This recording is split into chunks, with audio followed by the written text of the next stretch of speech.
Okay, Matthew Macklin here with IrishBoxing.com. Matthew, the big fight is coming up soon. Is it good to get that period of frustration out of the way and to get back fighting? Definitely, yeah. Very frustrating last 6 months. You know, after the win against Lamar Ross in December, there was a lot of talk that the Stern rematch was going to happen for early April.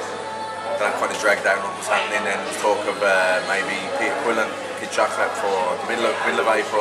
But again, nothing come of that. And then Stern was looking at a new date, May 31st, which he did fight on against Solomon. And at the time he said it was between me and Solomon. You know, I knew Solomon was the mandatory, so I was hoping that maybe he'd take the voluntary defence, but you know, he'd look for the voluntary, so you know, I had fingers crossed on that. That fact, nothing materialised there. And then the Gill fight come up, which I was delighted about. We tried hard for that. It was flat out, super fit, ready to go. We were flying out on the Tuesday from here to Houston.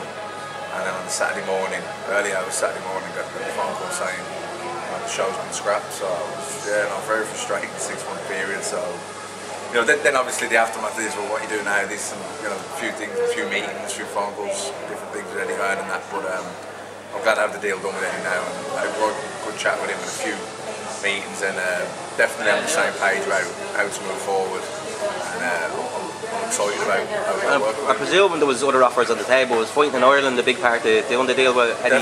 Definitely. You know, I loved the few years fighting in America, and I had 2 challenges for the world title. I fought Madison Square Garden and Paddy's Day was sold out. So it was a brilliant. It was the right thing to do at that time, and it was brilliant.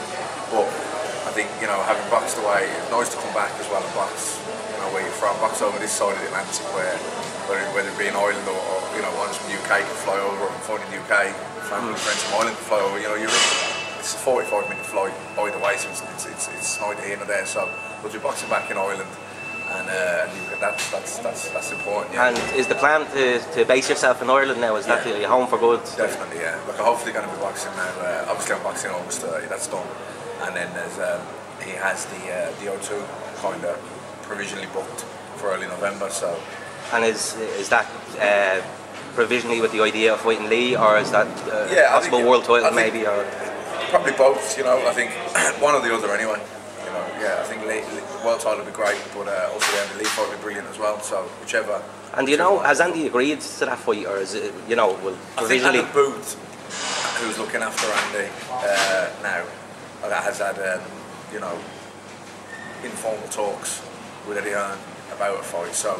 You know, obviously on fight he might have something else going on. Plus, I heard he's ranked. He went up in the rankings at light middle. So there's if some buts and maybes and whatever. But and right now I'm just focused on August 30. But it's definitely a fight I want for, and he appears to be open for it now. So I think it's more.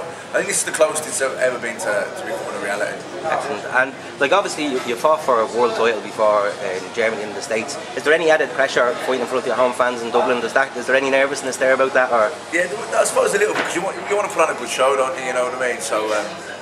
But I mean, it's not going to be the couple of guys now which should have confirmed opponent the next day or two that Eddie's looking at. They're real fights. There's no showcase. Right. It's a proper fight. So like it'll probably be an eliminator, world title eliminator. No, it's definitely going to be. And that's due to be announced this week sometime. Should be announced this week, so it's going to be a proper fight. And but to be honest with you, they're the better ones. At the time when you have a fight which is supposed to look good, you end up dropping to their standard where when you're in there with a fight that you're just thinking about winning, you're right your game to the top, you know, to its best. So I'm really looking forward to boxing in Ireland. The last time I boxed in Ireland was at the stadium against 5 years ago. Pintos 5 years ago. So I can't wait. And obviously since then I fought for the world title twice down in America. So you know, your profile and your ranking and everything else goes up. So I'm expecting it to be a big event. Yeah, but from our perspective, the interest on the website has been huge. Like, so we'd expect it to sell out fairly fast. Yeah. Just a few words on the undercard. Obviously, you have the massive Fitzy and Spike fight. What way do you think that'll go? Or? Well, I'm rooting for Fitzy, obviously, because I know and Seamus trains him, so I'll be rooting for Fitzy. And Fitzy's one of them. He's not great in sparring. He probably loses a couple of rounds on the back, but on the night of the fight, he really steps it up. He's an on the night fighter. Not a gym fighter, and that's how you want them anyway. But Spike's, you know, tough enough too. So I think it'll be it'll be a barnstorming fight, I think, because I don't think. I probably know either one I think has the power to probably take the other guy out. But they're both game and they're both very good seeing them, and so they're gonna. It's been a few years in the making as well, probably. So I think it'll be a great fight. Excellent, Matthew. Thanks for talking to us. We look forward to seeing you next month in Dublin. Thanks a lot.